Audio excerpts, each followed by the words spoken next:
अस्सलामु अलैकुम वरहमतुल्लाहि वबरकातुहू। मोहतरम सामिईन व नाज़रीन हज़रात, आज मैं आप हज़रात के सामने वो मसाइल बयान करूँगा जिन सूरतों में कुर्बानी करना वाजिब और ज़रूरी नहीं है। मसलन अगर औलाद नाबालिग है, नाबालिग औलाद पर न तो उन पर कुर्बानी वाजिब होती है न उनके वालिदैन पर। हाँ, अगर वालिदैन नाबालिग औलाद की तरफ से कुर्बानी कर दें तो बेहतर है, लेकिन वाजिब और ज़रूरी नहीं है।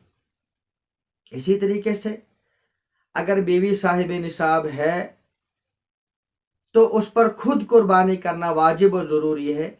बीवी की तरफ से शौहर पर कुर्बानी करना वाजिब और ज़रूरी नहीं है। इसी तरीके से औलाद अगर बालिग है और वो साहिब निसाब है तो उन पर खुद कुर्बानी करना वाजिब और ज़रूरी है।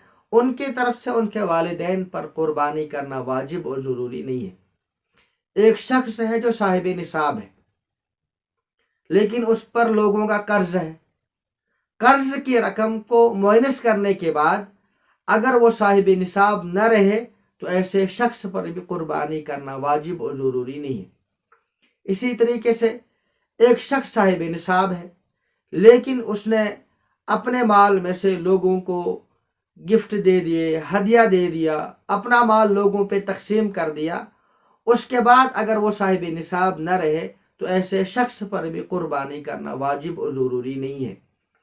इसी तरीके से औरत का जो महर है, महर मुअज्जल यानी उधार महर, जब तक वो अदा न हो तो ऐसे माल की वजह से, ऐसे महर की वजह से भी औरत पर कुर्बानी करना वाजिब और ज़रूरी नहीं है। इसी तरीके से एक गरीब आदमी है, उसने इस नीयत से जानवर खरीदा कि मैं इसको कुर्बान करूंगा, लेकिन अय्याम कुर्बानी से पहले ही वो जानवर मर गया या वो जानवर खो गया, गुम हो गया, तो ऐसे शख्स पर दूसरा जानवर खरीद कर कुर्बानी करना वाजिब और ज़रूरी नहीं है। इसी तरीके से एक शख्स है, उसके पास सिर्फ हराम का पैसा है, हलाल का पैसा उसके पास है ही नहीं, सिर्फ चोरी का है, डकैती का है, रिश्वत का है, तो ऐसे शख्स पर भी कुर्बानी करना वाजिब और ज़रूरी नहीं है।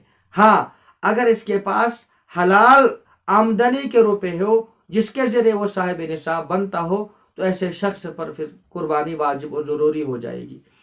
इसी तरीके से जो मदारस होते हैं, मसाजिद है या ट्रस्ट वगैरह के अकाउंट होते हैं, उन पर भी कुर्बानी करना वाजिब और ज़रूरी नहीं है।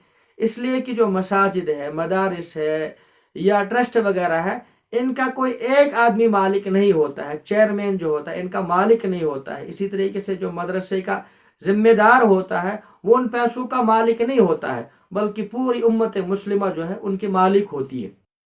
अल्लाहु अल्लाहु अल्लाहु